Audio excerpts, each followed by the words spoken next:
Oh my God, hey, Sophie-Rose Middleton. Hello, it's lovely to meet you. Very nice to meet you. So we're here to see the iconic long-running production of Starlight Express that you are currently performing in, starring as Pearl.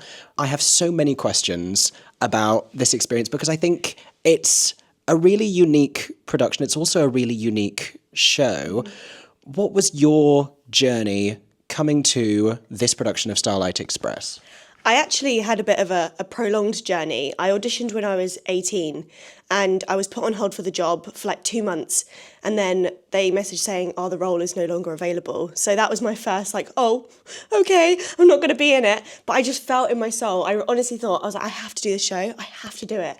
The next year, I got cut first round, which made absolutely no sense. I was like, have I got worse? Oh no, but it just proves the point of when your time is right.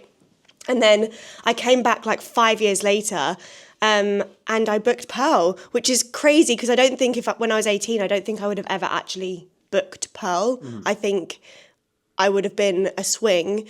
And so coming back and being able to actually be first cast leading lady for this production that's been running for 36 years has just been the biggest honour, and I feel so grateful and so lucky just to be in the building, never mind playing the lead role. So yeah, that's my sort of journey getting here. Yeah, and so you joined this production in which year? Last year, which is 2024, and we came in February, and the whole process is a 4-month training programme, and that includes skating and learning German and learning the whole show. So it sounds like quite a long time to learn a show, but when you cut it down into 4 months, it's actually really quite a lot to learn. Yeah. I didn't speak German before. I didn't skate before. It was all freshly learned here in the building. Yeah.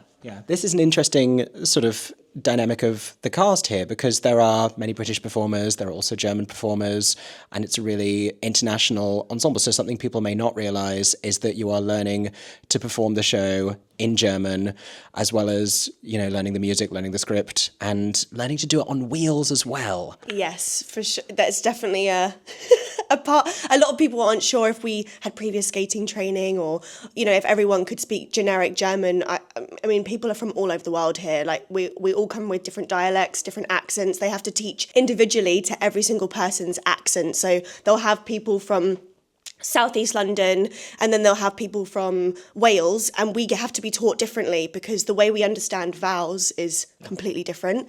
And then for the skate training, everyone just starts from basics. Even if you've had some training, they literally strip you back. It's like drama school when you start doing ballet for the first time, after you've trained for 6 years. They want everyone to be a blank slate because they want everyone to be able to skate exactly the same. There's lots of rules that we follow when we skate to make sure that we are not going rogue, basically. Everyone has the same sort of stride or the same press of the foot or direction or how to signal if you're changing direction and all these sort of secret things that we all know. It's like driving. It is like driving. Yeah. We are fully driving trains. Yeah. But it's the skating of it I'm so intrigued about because when you said before, cut in the first round, that's not wheels yet. That's just doing the material. I was just auditioned with vocals and dancing. Yeah. There was no training in, or I guess, testing in our skateability. They do one test, which is the sort of, in the industry, the big Starlight Express, did they do the test where you have to squat down and I don't know, you have to sort of squat down and they see if your Achilles or can stretch that far. But honestly, I think most people can do it. And if you can't, people are still here that can't do it, that can skate, so you'll be fine. They're just testing to see if you have that flexibility to be able to bend your knees in the skates, because the whole thing when you're in skates is you have to keep your knees bent, so. But there's some sort of skating audition before skate school, or no? Not here, no. I know they do for the London production, and they had a full round of audition just to see if you could skate, but here, they just base it off of your dance ability, so that they do take a bit of a risk. And when we come here, we're on a probation period. So for some people, it doesn't always work out and you don't always find your feet on the wheels. So unfortunately, you won't make it through the skate school. But they have such an incredible program here. It's been running for 36 years. They know what they're doing. Michael Fraley, who is the sort of designer of the skate program, he knew what he was doing. He wrote it from basics and he's trained everyone in every production around the world. And I think carrying on his legacy now into how they train us now. They adapt a few things and they make it a bit more current, and they'll let us skate to music instead of rhythms, and they're sort of developing it, but they're definitely holding the ground of what he originally designed it to be, and it works. You know, you get 36 people learning to skate, and it's just incredible. I'm mind blown. I don't even quite believe that I can do it every day. Yeah, trust the process. Listen. But I'm curious, what prior skating experience you had. Did you skate as a child? You roller skated? Not really. I mean, I went to Roller City in Welwyn Garden City. Like, I have not had serious skate training. But funny enough, in COVID, me and my friend were like, let's learn to roller skate. And so we just decided to buy a pair of roller skates. And I look back at videos and it was literally just like rolling forward and maybe a little bit of a lean and a turn of direction, but there was no skill involved. I had no skill. There was nothing. I just had the basic rolling forward and backwards, and then that was it. Like, I did not know how to skate before this. So at 18, when you were like Starlight Express dream show, that was on the basis of like not being a strong skater, just really wanted to be a train. I really wanted to be a train. Well, I also think me as a performer, if anyone knows me as a person, I love a challenge. And there was something about this production that when I looked at performers who were in it, I thought they were just so incredible. I really looked to them as like, oh my gosh, you're like this quadruple threat. You're singing, dancing, acting, and you're rolling on roller skates. And I love a challenge, and I wanted to almost prove to myself that I could do that too, and I could be where they are and learn the skill that they've learned, and learning it in German. Yeah. That was a whole thing as well. And I think there was just something so impressive and exciting about going forward into that challenge that wasn't just, I'm learning a musical. There was just so much more to unlock in that. And I think that's what sort of made it really advertised to me. And also the fact that it's Starlight Express, it's this legendary musical, and to perform in this theatre, oh my gosh, I don't think I'll ever perform in anything this epic again. It's a stadium. It's absolutely incredible. You can't compare it to anything else. It's been built specifically for this production. I think all of those elements together were just, I didn't care what I played. I was like, I just want to be in it. So I think that's kind of what brought me to want to keep coming back and keep auditioning.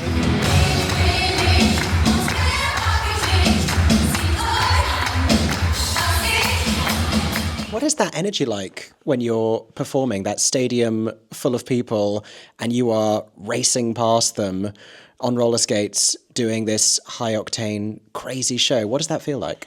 I think during the main parts of the show, for me, I can't see them a lot of the time. It's very dark for me in my scenes, but there's parts where I have to look at the audience and engage.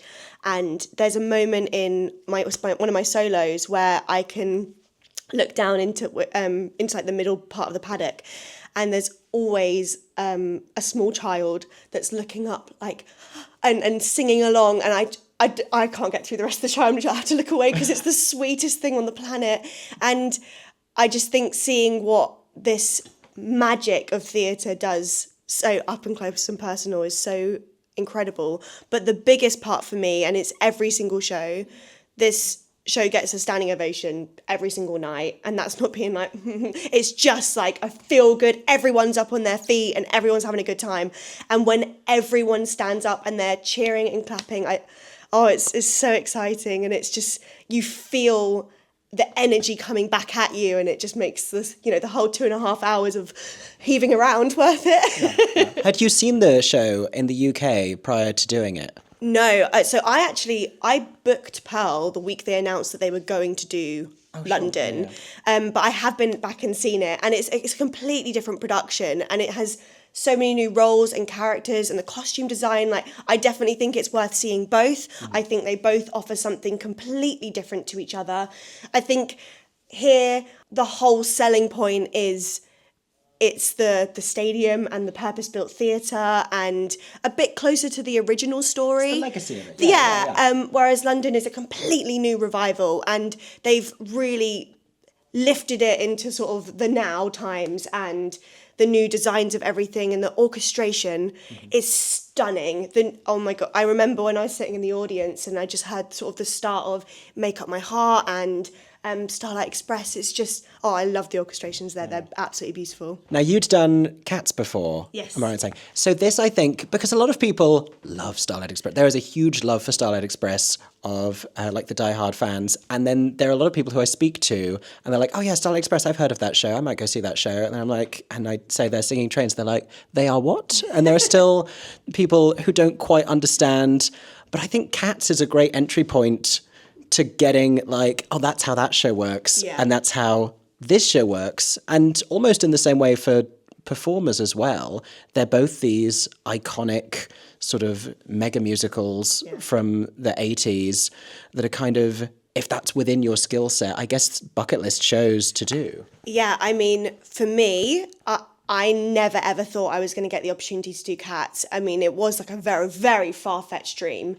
I mean, my agent at the time, like, we laughed about it. They messaged him. I was actually availability checked for it. And he was like, Cats have availability checked you. And I was like, what?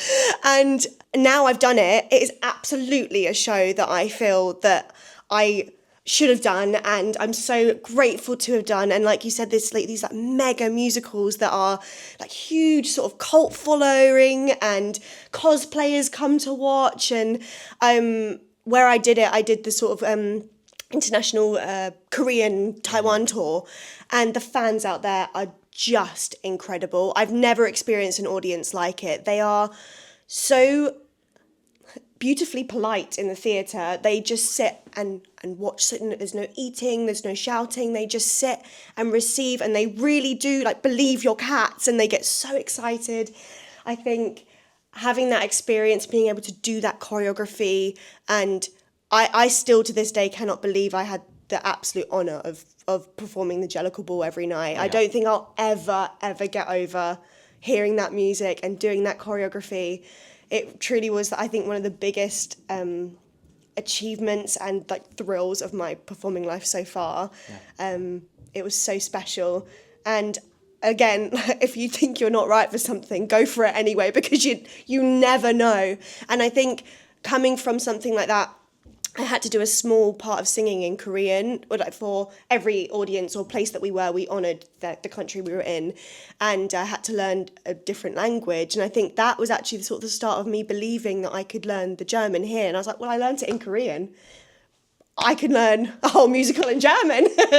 So even just from like 4 bars of 8 in a different language, I think it gave me the confidence. And also swinging, I was a swing on Cats, and I think that just sort of built my confidence and skill level to a point where I actually believed I could do something this crazy, as being here and learning to roller skate and learning German and doing a whole musical. Okay, I have to follow up then on, so which Cats did you swing on for in the Cats tour? I played Electra, which is an onstage swing character. Uh-huh. Then I covered Demeter, Tantamale, Jemima, and then I also... we had a bit of an emergency situation. I actually ended up going on for a couple of male roles. So I went on for Corica Pat. Amazing. And then I also went on for Bill Bailey one show. I'm not a tumbler. But I did my best. And I also did parts of Kobakti as well. And honestly, it was like an in the moment. I think we were in the interval, and my resident came over, and he was like, can you learn this track? And I was like, I'll give it a good go. So I just went. But you know what? I did it, and I was so proud of myself. But yeah, so I think that show is crazy. Like, when people are down, there's so many Cats on stage. There are so many things going on, and everyone was being used. So I was the last resort. I gave it a good go. I'm just stuck on there's so many Cats on stage. There's so many Cats on stage. Have you seen it? There's so many. Yeah. That for me was one of the shows, like the VHS of that, watching that at my grandma's house at like 5 years old was a thing. And we were always aware of Starlight Express, but it was never recorded in the same way. So it was like this mythical thing, but it always had the similarities of like the way that the show works and how they both speak to like kids and young audiences and really capture that sense of wonder. I'm intrigued then, because you said when you were auditioning for it when you were 18 for Starlight, and you were thinking maybe for a swing track or whatever, is there a role, if you weren't having the wonderful opportunity to play Pearl, that you would look at and think, I'd like to try that of an afternoon if something went very wrong and they got desperate and they were to say, you need to play this role, as ridiculous as it might seem. Are we going genderless here? Entirely up to you. I would love to give Dustin a go. I'd really enjoy that track, I think. It's just really good fun. And I'd love to give it a go. I'm excited to see you. I forgot he was still in this production because he's not in London. Oh, that's going to be fun. There's a lot of characters here that aren't in the London production. And yeah, I think they're super fun. And I think, I don't know, they're just really fun characters, and they just sort of add little sprinkles of like goodness and laughs into the show, and I love it. Yeah. What's the experience like as an actor doing something in a different language, doing something, because I guess you want to get to a place where you have complete understanding of everything. You're not just learning it by rote, because you want to know the intention and the meaning and everything, even when it's singing trains, skating around an auditorium. What's that like? I think this is definitely something I played with a lot, because it's very easy in something like Starlight Express to get wrapped up in the sort of, I'm not saying it's pantomime, but the pantomime feel of like, oh, we're just singing trains, ah! But actually, to tell these stories, and the reason it's connected to so many people is because there's real life connection of feeling to what we feel in real life, and why so many people love it is because they feel like the Pearl, or they feel like the Rusty, and they feel like, they connect to these characters, so you have to play it with the truth.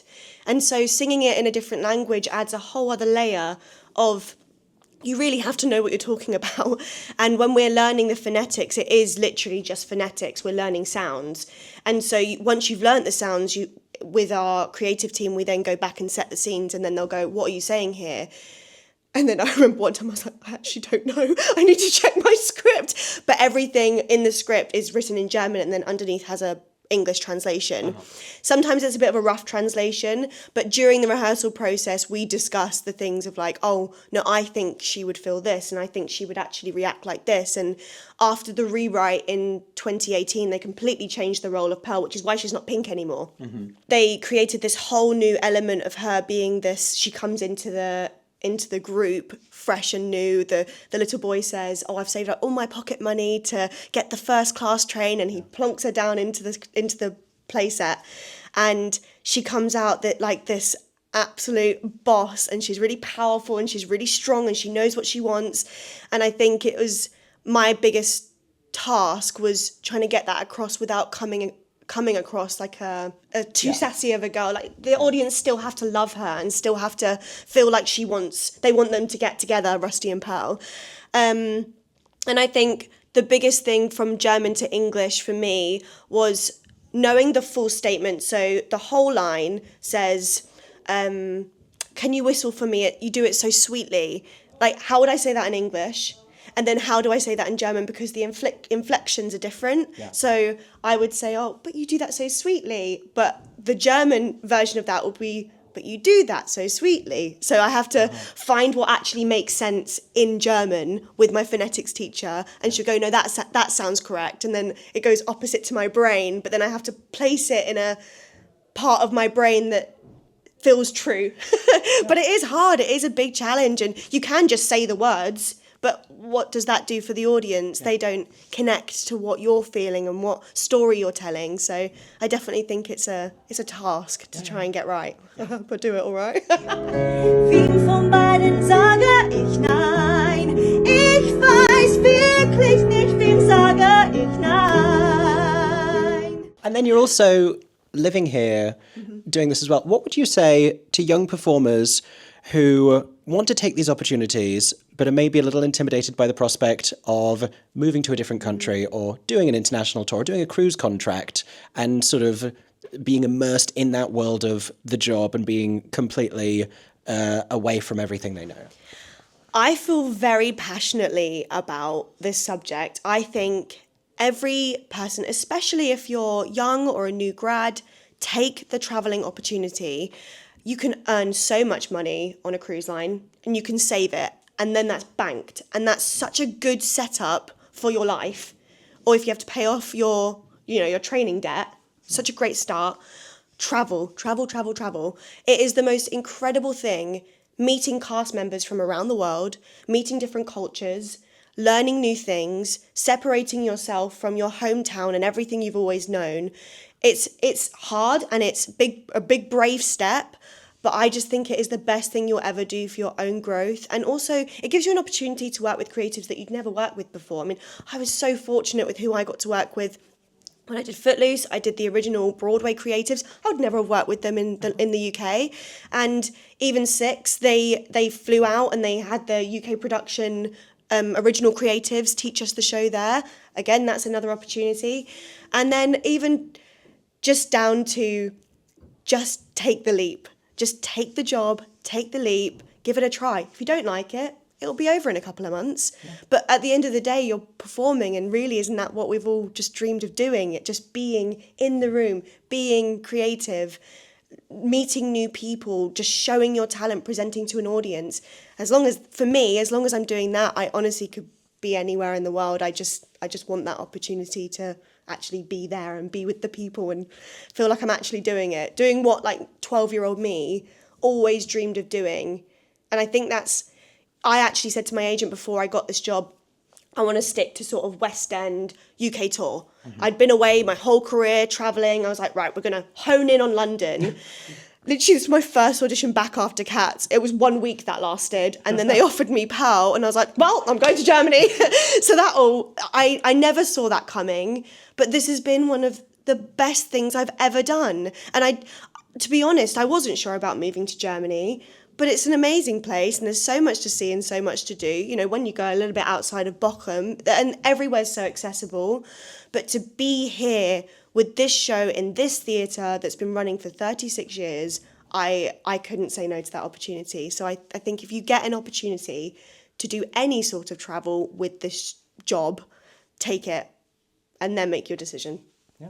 And if people want to find out a little bit more about what this job has been like for you, you've been documenting it on social media and showing what people can expect from Starlight. Where can we find you on socials to go and see that?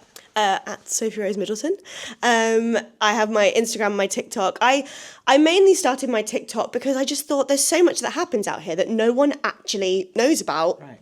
And I know when I was looking to come out here, I think there was one person that had sort of done a YouTube channel that I was watching, like, what's going to happen? Where am I going to live? How are you going to survive?